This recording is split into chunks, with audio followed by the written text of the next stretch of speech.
Madame la présidente, monsieur le ministre, mes chers collègues, par le vote de ce projet de loi, nous poursuivons notre tâche, certes ingrate, mais nécessaire, visant à solder 15 ans d'erreurs, 15 ans de dérives dans le domaine du crédit au secteur public local. D'autres étapes suivront, j'y reviendrai dans un instant. Beaucoup de choses ont été dites ces derniers jours quant au texte que nous examinons aujourd'hui en deuxième lecture, et je voudrais revenir sur plusieurs éléments afin de clarifier nos débats et dissiper les malentendus. Non, le texte emprunt structuré n'a strictement rien à voir avec la baisse des dotations prévues afin d'associer les collectivités locales au nécessaire effort de redressement des comptes publics. Ne mélangeons pas tout.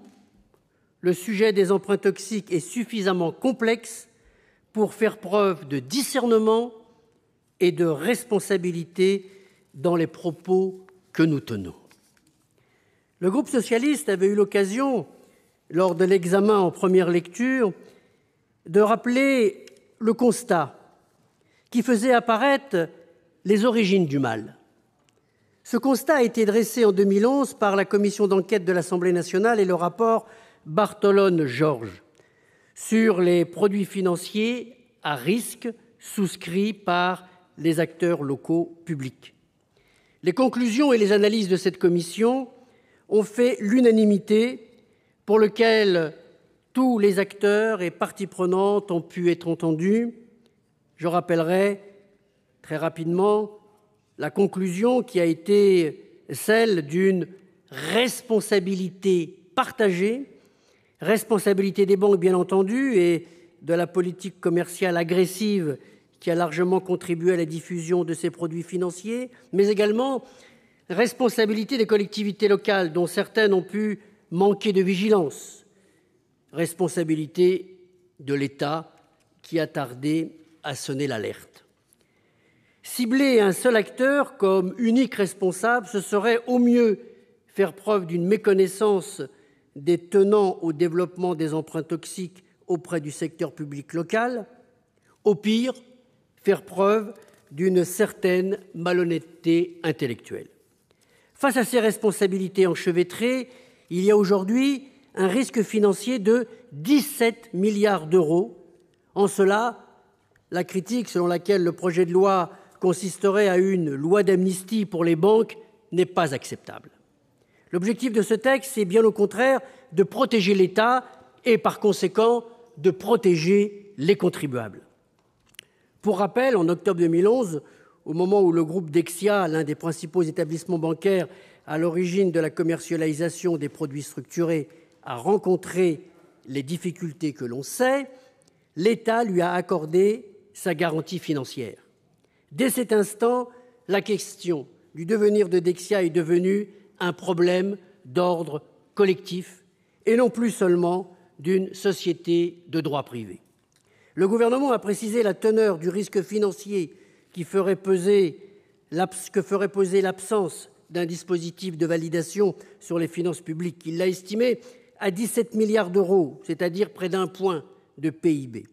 Ce risque, dont une grande partie se matérialiserait dès 2014, se décompose en 10 milliards d'euros de coûts directs, du fait des pertes qui seraient alors subies par Dexia et la SFIL, et qui nécessiteraient bien sûr une recapitalisation par l'État. Et puis 10 milliards d'euros auxquels se rajouteraient donc 7 milliards d'euros du fait de la mise en extinction inévitable de la SFIL.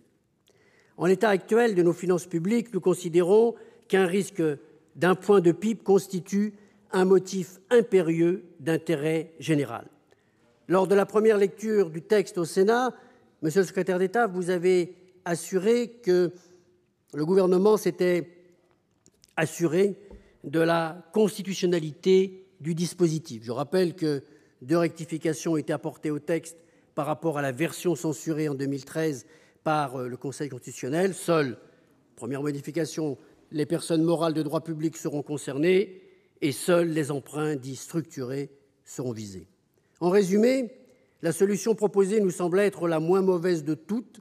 Certes, elle est imparfaite et il est légitime que certains la discutent, mais il est aujourd'hui trop tard pour prendre un autre chemin, sauf à accepter le risque d'une perte de 17 milliards d'euros. Par ailleurs, le dispositif de validation rétroactive ne constitue qu'un élément de la solution équilibrée mise en oeuvre par le Gouvernement. Le pendant de cette loi de validation, c'est en effet le fonds de soutien voté en 2013 en loi de finances à l'issue de ce projet de loi de finances. Et je rappellerai qu'une concertation exemplaire menée entre l'État, les élus locaux et les parlementaires ont concrétisé cette avancée. Ce fonds de soutien aux collectivités locales ayant des emprunts toxiques porte sur un total de 1,5 milliard d'euros répartis sur 15 ans et il devrait faciliter pour les collectivités concernées la gestion de sortie des emprunts à risque. Monsieur le secrétaire d'État, vous nous avez récemment confirmé que les premières aides seraient bien débloquées d'ici fin 2014. Nous tenons, bien sûr, au respect de ce calendrier. Solution équilibrée également, car il convient de rappeler que l'adoption du projet de loi de validation n'empêchera pas que les contentieux en cours se poursuivent sur d'autres motifs que ceux de défaut ou d'erreur de TEG, comme par exemple ceux de défaut d'information ou de conseil. Parallèlement, le Gouvernement a fait part ces dernières semaines de 2 avancées qui vont également dans le bon sens. La part apportée par les banques dans le financement au fonds de soutien, initialement à parité avec l'État, eh bien, les banques financeront finalement aux 2 tiers le fonds de soutien, soit 1 milliard sur les 1,5 milliard d'euros. Et pour les hôpitaux, un dispositif d'aide spécifique va être mis en œuvre pour un montant total de 100 millions d'euros, dont 25 millions seront financés par les banques. Enfin, et je terminerai par là, la responsabilité, ce n'est pas seulement faire face au passé et aux passifs complexes qui en découlent, c'est également préparer l'avenir, afin de s'assurer que nous ne retrouvions plus confrontés à cette problématique douloureuse.